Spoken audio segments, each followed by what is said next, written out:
following show contains adult content. It's not our intent to offend anyone, but we want to inform you that if you are a child under the age of 18 or get offended easily, this next show may not be for you.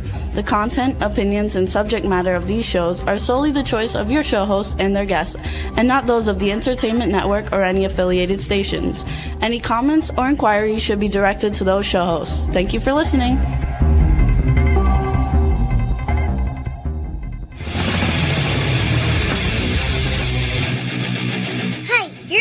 To the Adventure and Pipeman on W4CY Radio.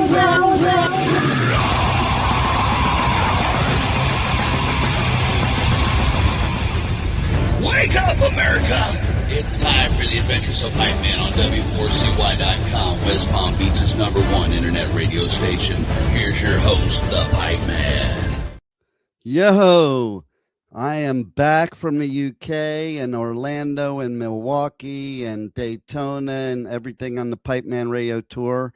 And here I am, the wandering Jew that is back in Florida. I'm not wandering right now, but I have a very special guest for a show today. And I am so excited because I think it was like 18 years ago was the last time he was on this show. And that's why I'm wearing the sunglasses, too, because then he can't tell that I'm 18 years older.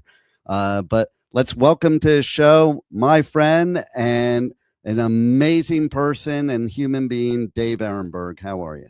Hi, man. It's great to be back with you, brother. Thank you for having me.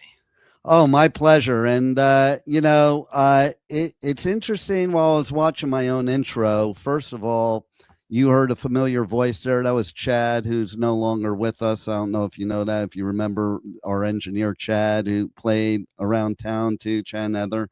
He's no longer with us. And then my grandson's in that too. But then I saw the guitar part. I'm wondering if that was Dave when he was on my show last time, because he played guitar on the show when you were actually running for election. Right. Then that was now.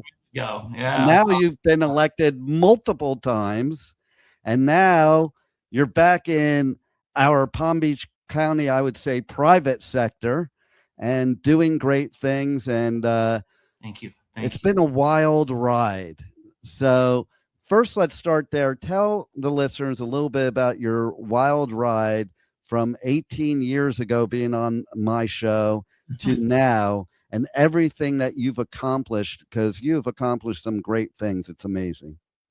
Well, thank you. And I'm sorry we lost Chad. I hope that his family is doing okay. I didn't know that. Yeah. Thank you for letting me know. I started in this business 2002 when I ran for the first time for the state Senate and got elected at the age of 31. I was the youngest state senator. And I was on your show trying to promote my candidacy. I think we played Coldplay. I think we played La Vida. What's the song? La Vida La Loca. No, not that. It's always a Coldplay song. It's. I know. I'm trying to think of what it was. Gosh, I'm gonna get it. Here, it's. I think Juan will look it up for us. Juan, look up for a Coldplay song that maybe starts with La Vida.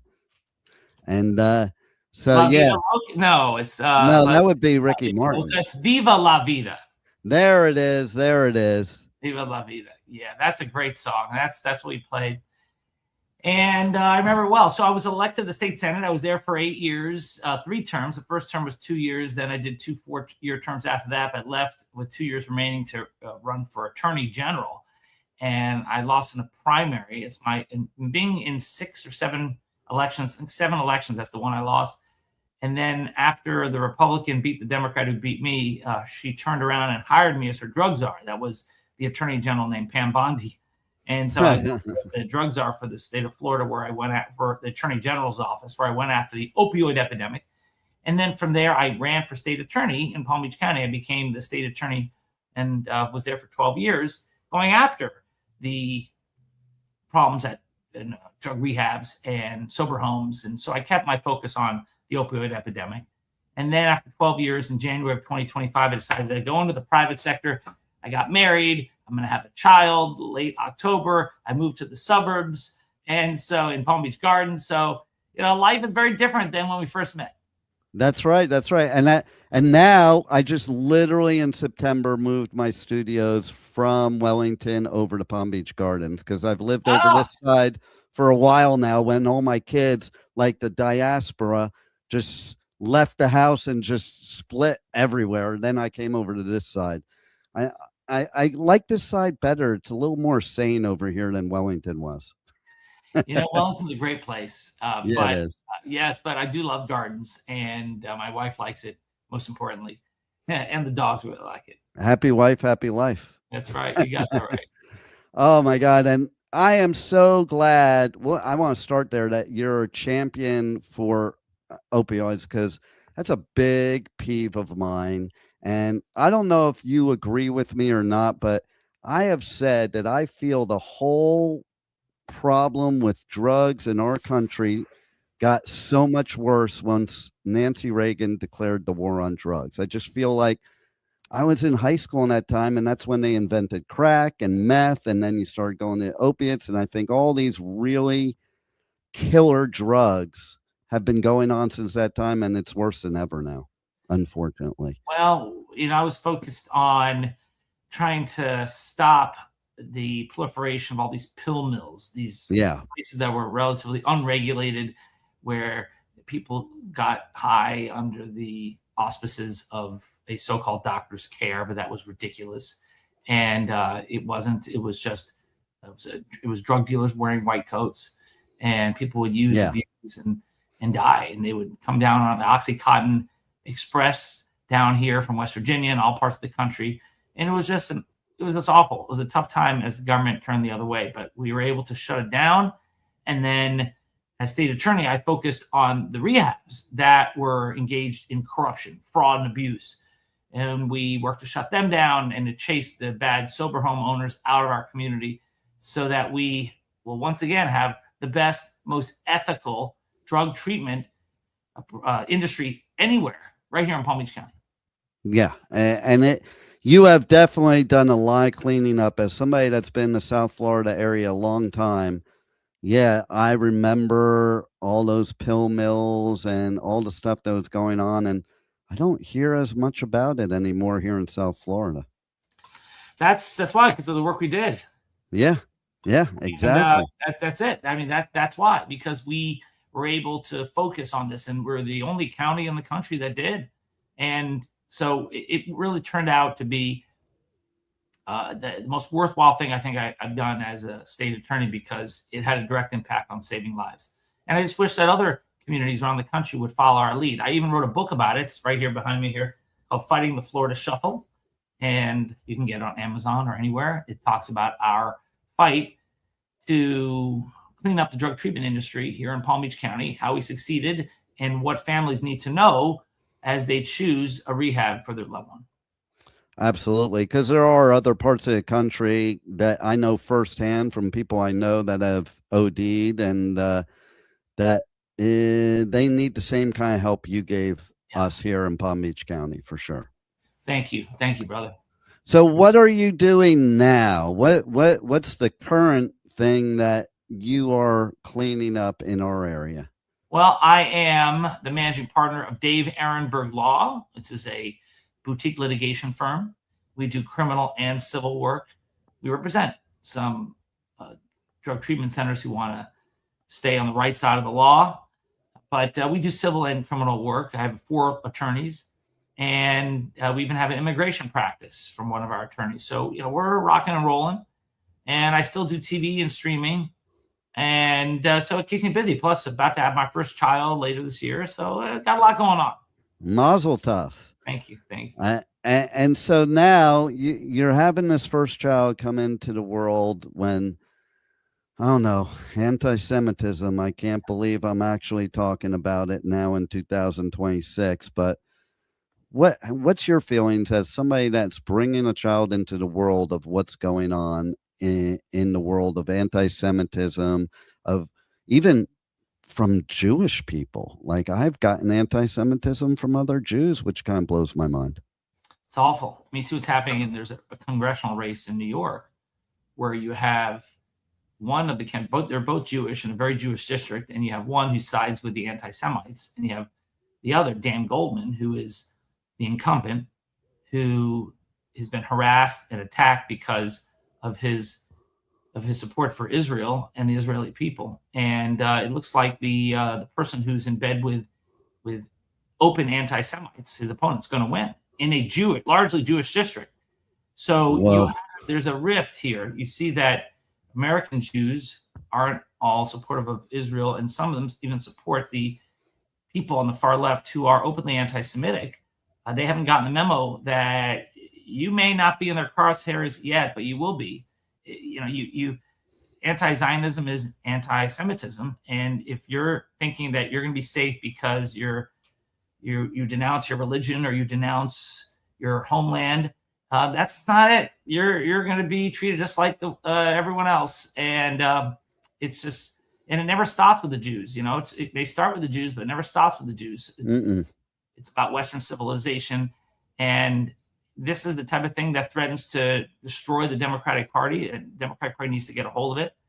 There are a lot of anti-Semites on the far right. I'm not going to leave that out on the Republican side, but the Democratic Party has a real issue with this very aggressive, very passionate far left that is promoting a vision of the world where Israel doesn't exist.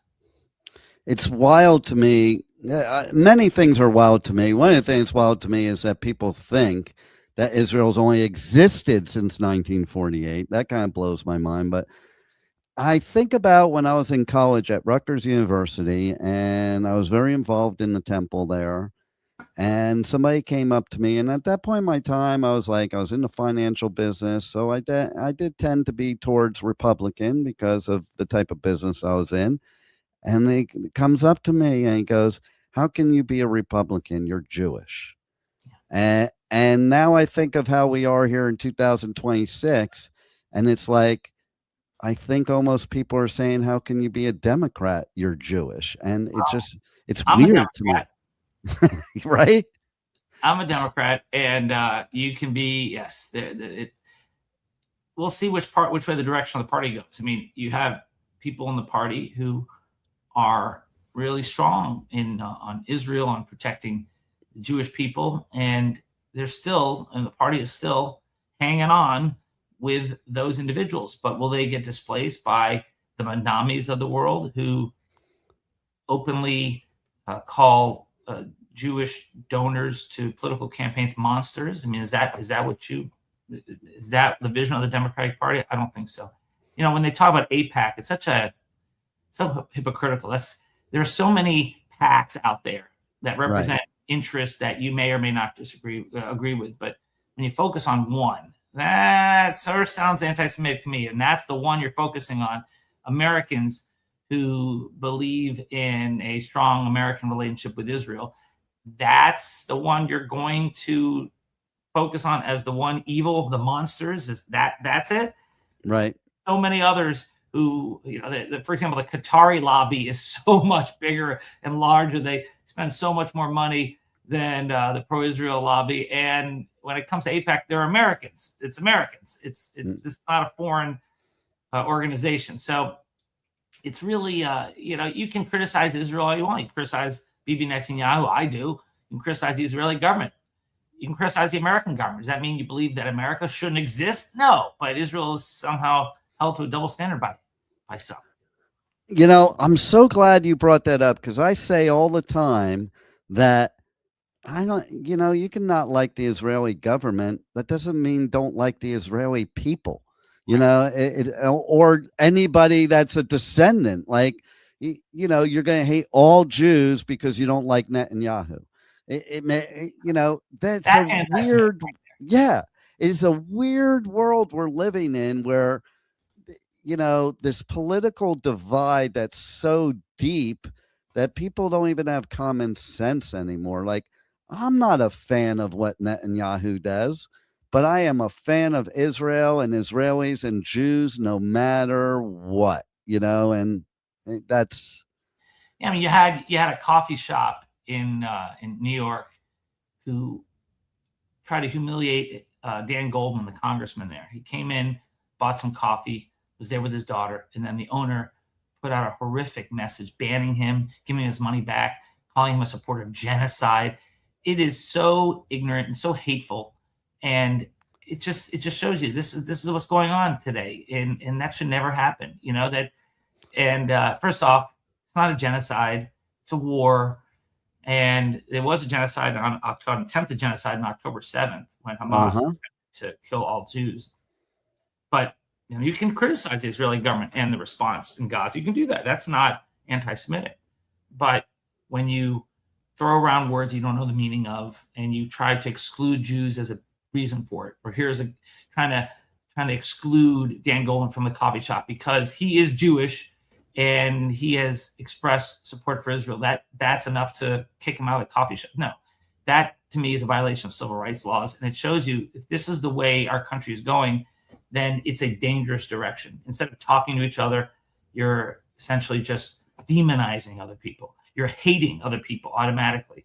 That's not who we are as Americans. And I hope that the federal government does investigate this coffee shop owner. Oh, no doubt about it.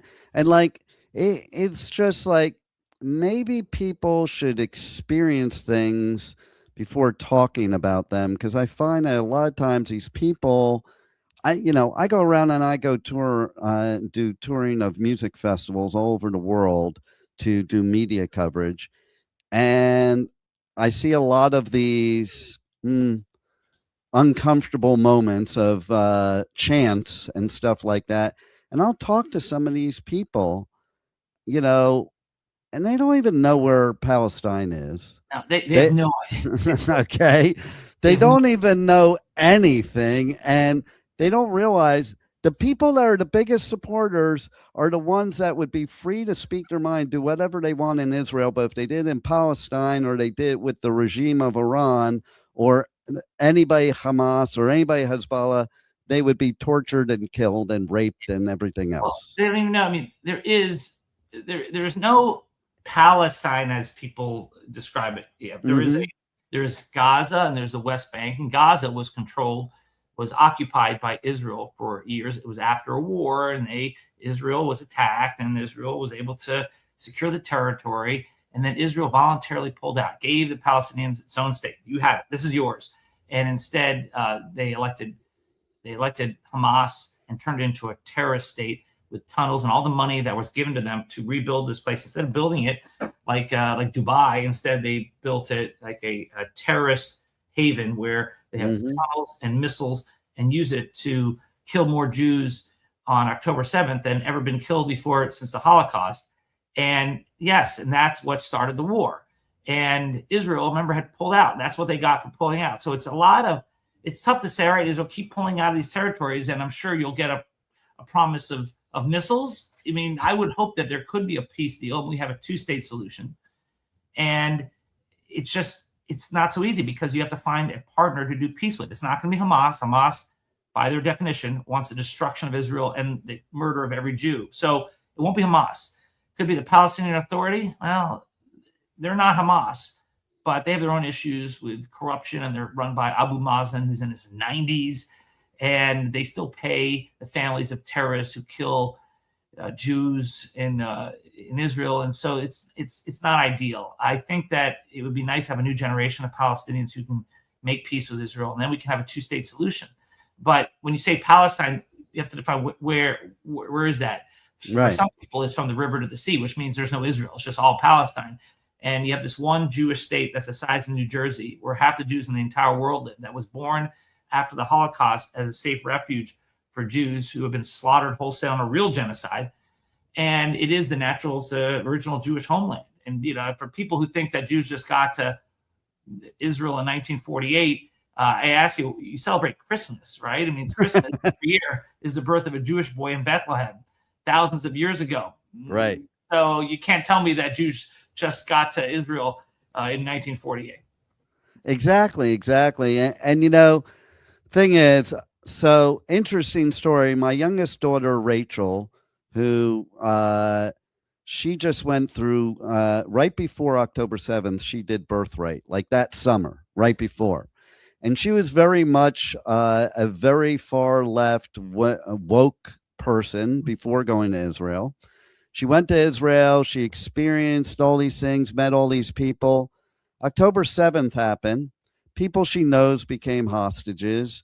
People that she knows were, at that music festival.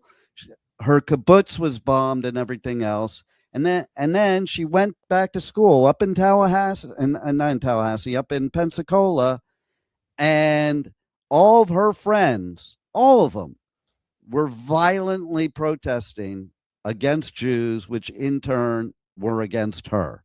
And she was actually literally scared to go to school until she aligned herself with the Chabad at the school, who kind of protected her, and by us banding together. But it was a really scary experience. And if I'm going to take one thing of October 7th, is that's where she found her Jewish identity. And I wish a lot more Jews would too. Instead, they're turning against their own people, their own land.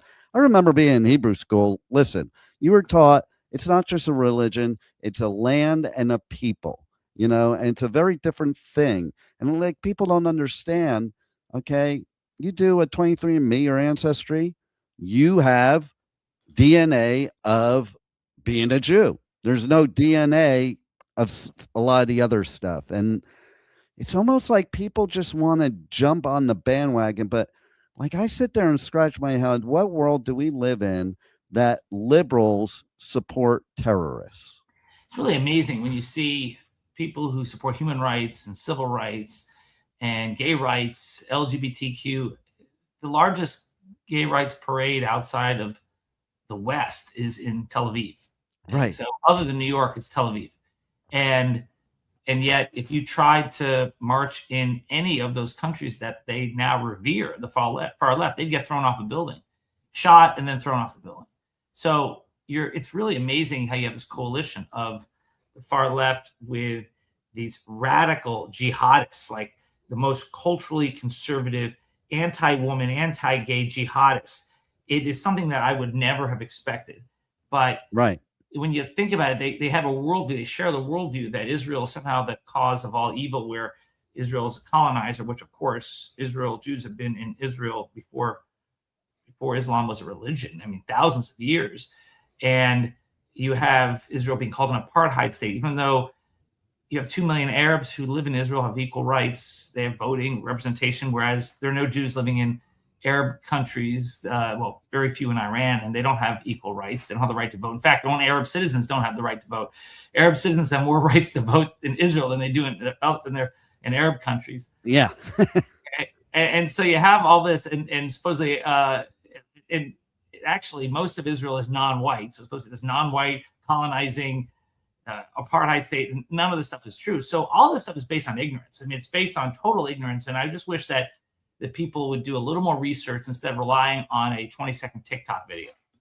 Well, you're so right, because you brought up something earlier that I talk about, and it's basically, there's so many more of the other side and so much more money being put into social media to promote the propaganda against the Jews. And that's what people like. It blows my mind nowadays that nobody substantiates anything.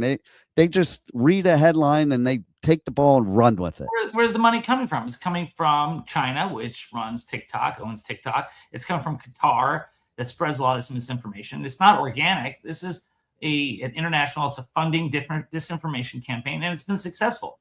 Yeah. So just it's too bad, but it's something that now we're alerted to it. This has been going on under our noses for years. We've been asleep at the wheel, but no longer. And we're going to have to deal with the consequences. You have an entire generation of young people. A lot of them have been radicalized, and just going to have to fight misinformation with facts. Yeah. It's so simple too. Facts. Like, it just blows my mind. Like, if you were to interview any of these people on any of these misfactual things, they swear they know what they're talking about, but they can't substantiate any of it. And it's almost like they don't have to. We have somebody right now that tells people stuff, and it doesn't matter what he says, they believe him, whether it's true or not. It's weird. Yeah. Well, you know what? This is why it's important that you do the show, Dean. It's great to be on with you. I appreciate the chance to talk about it. Normally, I talk about issues, it's legal issues, and don't let me talk about Middle East politics, but I really enjoy it, as you can tell. Well, yes, and you're very well informed in it, and that's why I had you on, and because you are somebody that could be a champion for all of us because of your belief and your voice. And I thank you for that, because the minute I asked you to be on, there was no hesitation, because it is an important cause. And you know what? Hate is hate. I don't care what it is, it's hate. Why can't we all just love each other, unite, stop letting the powers that be divide us and have us at war with each other, unite and be one race, the human race, and treat people right? It's that simple. Yeah. Hey, well, you're a good man, brother. And thanks for keeping speaking the truth. And let's do this again sometime. Let's absolutely do it again. And thank you for all you do. And thank you, because what you do with everything else in your legal career and with the opioids and everything else, you are definitely making Florida a better place. Thank you, my friend. Thanks again for being on the Adventures of Pipeman. All right, partner. Take care.